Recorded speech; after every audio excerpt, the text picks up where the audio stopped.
और त्योहारों को लेकर मध्य प्रदेश में लोकल हॉलिडे की घोषणा हो गई है। मकर संक्रांति पर लोकल हॉलिडे का ऐलान किया गया।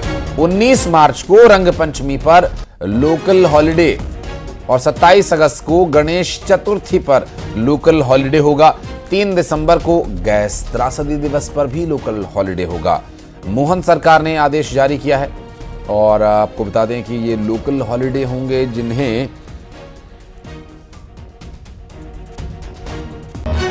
केंद्र सरकार की तरफ से नहीं बल्कि राज्य सरकार की तरफ से जारी किया गया है, जिसमें गणेश चतुर्थी, मकर संक्रांति और रंग पंचमी जैसे कार्यक्रम जो कि यहां पर बड़े पैमाने पर मनाए जाते हैं, उसके लिए लोकल हॉलिडे का ऐलान किया गया।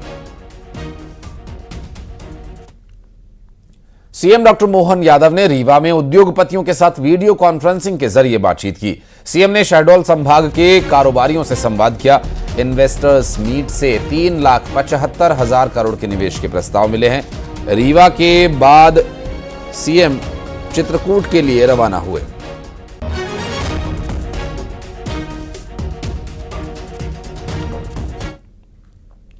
और रायपुर में बीएड शिक्षकों ने एक बार फिर प्रदर्शन किया। दरअसल माना के तूता स्थल पर प्रदर्शन करने पहुंचे हजारों की संख्या में शिक्षक और शिक्षक समायोजन की मांग ये सभी कर रहे हैं और अर्धनग्न होकर इन्होंने प्रदर्शन किया। दरअसल इनका प्रदर्शन माना के तूता धरना स्थल पर हो रहा है,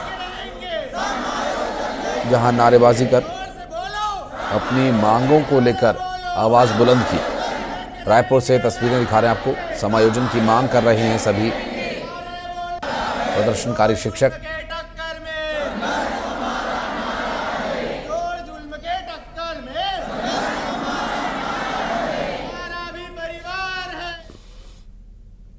और अब बीएड शिक्षकों के समर्थन में प्रियंका गांधी उतर आई हैं। दरअसल भूपेश बघेल के पोस्ट को उन्होंने रिपोस्ट किया और बीजेपी पर निशाना साधा। दरअसल युवाओं को अंधकार में धकेल रही है बीजेपी की सरकार, ऐसा आरोप उन्होंने लगाया, निशाना साधा। और प्रियंका गांधी वाड्रा अब यहां इस विषय पर एक्टिव नजर आ रही हैं और भूपेश बघेल के पोस्ट को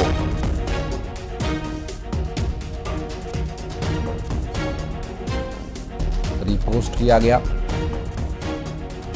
और बीजेपी सरकार पर निशाना साधते हुए शिक्षकों का उन्होंने समर्थन किया।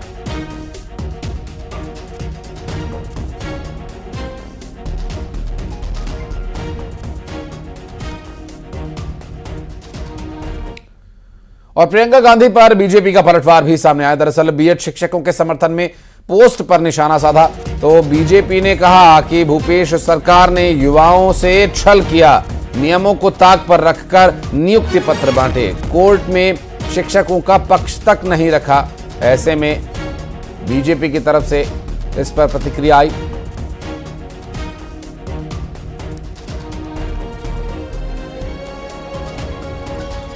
प्रियंका जी, जिस बीएड शिक्षकों के हितैषी होने का दिखावा करने के लिए आपने आज ट्वीट किया है, आपको जानकारी होना चाहिए कि उनके भविष्य के हत्यारे आपके तात्कालिक कांग्रेस और सरकार और उनके मुख्यमंत्री भूपेश बघेल हैं, जिन्होंने नियमों की अनदेखी करते हुए सिर्फ अपने नेता से वाहवाही लूटने के लिए उनके नियुक्ति पत्र उनके हाथों बंटवाए और न्यायालय में उनका पक्ष ठीक से नहीं रखा था, जिसलिए ये नियुक्तियां आज रद्द हो गई। प्रियंका जी, इस छत्तीसगढ़ में एससी छात्रों को अपना भविष्य और अपना न्याय मांगने के लिए नग्न होकर दौड़ना पड़ा था और पीएसयू में छत्तीसगढ़ के युवाओं का भविष्य घोटाला करके आपके ही कांग्रेस सरकार ने बेच दिया था। जब आप छत्तीसगढ़ आई थी तो आपके सचिव द्वारा आप कांग्रेस की एक नेत्री से दुर्व्यवहार किया गया था, जिसकी आज तक कार्रवाई तक नहीं हो पा रही है। इस सब के लिए आप कब ट्वीट करेंगे, जरा ये बताइए। और इधर कांग्रेस नेता और पूर्व डिप्टी सीएम टी सिंहदेव ने एक बड़ा बयान दिया। कांग्रेस में नेतृत्व परिवर्तन पर उन्होंने बयान दिया। उन्होंने कहा कि मैच हारने के बाद कप्तान बदलना ठीक नहीं, मैच खेलकर कप्तान बदलेंगे तो टीम नहीं चलेगी और हर मैच खेलकर कप्तान नहीं बदला जा सकता। समीक्षा कर अगला मैच बेहतर खेलने की कोशिश हो, जल्दबाजी में कोई फैसला न करे कांग्रेस। हर मैच खेलिएगा और अगर हारिएगा और कप्तान को बदलते जाइएगा तो टीम फिर संगठित रूप से चलेगी कैसे। हारे हैं उसकी समीक्षा करिए, अगला खेल बेहतर खेलने का प्रयास करिए, निरंतर अगर परिणाम विपरीत आ रहे हैं तब फिर विचार की बात होनी चाहिए। और एमपी के कई जिलों में घने कोहरे का अलर्ट जारी किया गया। दरअसल कई जिलों में अगले 3 दिन बारिश का भी अलर्ट जारी किया गया है। मंडला, डिंडौरी, बालाघाट में बारिश की संभावना है। ग्वालियर, चंबल संभाग, भोपाल संभाग में घना कोहरा छाए रहने का अलर्ट जारी किया गया है। विजिबिलिटी काफी कम रह सकती है कोहरे की वजह से, जिसमें मंडला, डिंडौरी, बालाघाट, ग्वालियर, भोपाल संभाग में घने कोहरे को लेकर अलर्ट जारी किया गया है और ऐसे में लोगों को आवाजाही में परेशानी हो सकती है। घना कोहरा विजिबिलिटी कम करके लोगों की रफ्तार पर ब्रेक लगा सकता है, आवागमन में परेशानी हो सकती है, जिससे फ्लाइट, सड़क यातायात और रेल यातायात तीनों ही प्रभावित हो सकता है। और ग्वालियर, भोपाल संभाग में भी यहाँ पर इसी तरह से का कुछ कमोबेश असर देखने को मिल सकता है। दरअसल कई जिलों में अगले 3 दिन तक बारिश का भी अलर्ट है और कुछ जगहों पर कोहरे को लेकर पूर्व सूचना जारी की गई है, जिससे लोगों को सतर्क रहने में मदद मिले और लोग उसी के अनुसार अपने आगे के कार्यक्रम तय कर सकें, जिससे कि बारिश या कोहरे में उन्हें बाहर ना निकलना पड़े। क्योंकि जिस तरह की परिस्थितियां बन रही हैं उससे मौसम विभाग की तरफ से पूर्वानुमान ये जताया जा रहा है कि घना कोहरा कुछ क्षेत्रों में विजिबिलिटी कम कर सकता है, तो बारिश की वजह से भी परेशानी पैदा हो सकती है। आप देख सकते हैं पिछले 24 घंटे में जो है सिवियर कोल्ड डे जो है वो राजगढ़ में, वेस्ट एमपी के राजगढ़ में देखा गया। उसके साथ ही कोल्ड डे जो है गुना, शाहजहाँपुर और सीहोर में दर्ज किया गया। और इसके साथ ही जो है आइसोलेटेड थंडरस्टॉर्म और रेनफॉल भी 4 डिस्ट्रिक्ट में मींस रिकॉर्ड किया गया। और सर्वाधिक जो रेनफॉल है और मुंगेली के लोरमी में काफी धूमधाम से लोहड़ी का पर्व मनाया गया। सिख समाज के लोग काफी संख्या में एकत्रित हुए और एक दूसरे को लोहड़ी की बधाई दी। धूमधाम से लोहड़ी मनाई गई। मुंगेली में यहां पर सिख समाज की इस परंपरागत पर्व को बड़े धूमधाम से, बड़े उत्साह और उल्लास से मनाया गया। ये पर्व जो एकता का, आपसी सामंजस्य का संदेश देता है और अपनी कटुता, अपनी बुराइयों को उस अग्नि में जलाकर भस्म कर प्रेम से एक साथ मिलजुल कर रहने का संदेश देता है। और सुंदर मुंदरिये की जो बोली लगाते हैं वो काफ़ी प्रचलित है और मुंगेली में भी सिख समाज के लोग हैं और उन्होंने एक साथ लोहड़ी का पर्व मनाया। और साथ ही लोहड़ी के पर्व पर ढोल की थाप पर झूमते नजर आए सभी।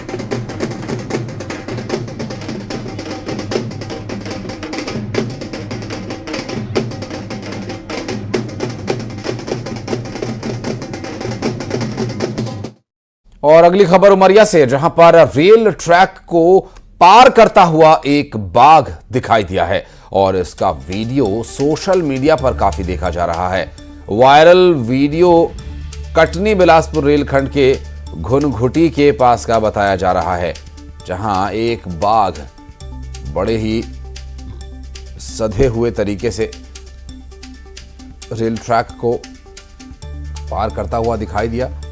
और कुछ देर के लिए तो रुककर उसने वीडियो बनाने वाले की तरफ लुक भी दिया और इस वीडियो को सोशल मीडिया पर काफ़ी देखा जा रहा है। दरअसल वन विभाग की टीम अब बाघ की निगरानी में जुट गई है, जिससे कि बाघ को किसी तरह का नुकसान न पहुंचे। और चूंकि रेलवे ट्रैक के आसपास अगर बाघ है तो यहाँ से आने जाने वाली ट्रेन्स की चपेट में भी वो आ सकता है। ऐसे में अब इसकी निगरानी की जा रही है।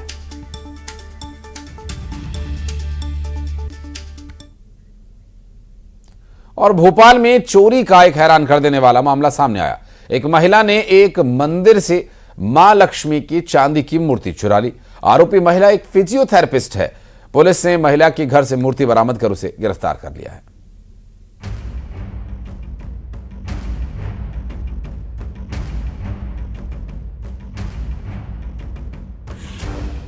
जब कंगाल हुई करोड़पति महिला, फिजियोथेरेपिस्ट ने किया कांड। तांत्रिक के इशारे पर चोरी, सीसीटीवी ने खोला राज। तस्वीरें देखिए। बैग में चांदी की मूर्ति चुराकर रख रही ये महिला चोर नहीं थी, बल्कि यह हालात को बेहतर करने के लिए चोर बन गई। इस चोरी के अनोखे मामले को जानकर आप भी हैरान रह जाएंगे। दरअसल एक फिजियोथेरेपिस्ट ने आर्थिक तंगी से निपटने के लिए अनोखा रास्ता अपनाया। तांत्रिक के कहने पर उसने अस्पताल से चांदी की लक्ष्मी जी की मूर्ति चुरा ली। बताया जा रहा है कि महिला अमीर परिवार से थी, उसके पिता फैक्ट्री चलाते थे, उनके पास भोपाल की पॉश कॉलोनी में करोड़ों के मकान भी थे।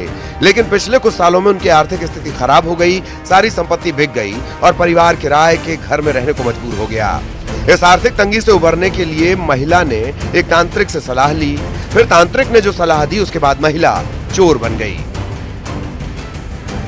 तांत्रिक ने महिला को बताया कि लक्ष्मी जी रूठ गई हैं, इसीलिए घर में बरकत नहीं है।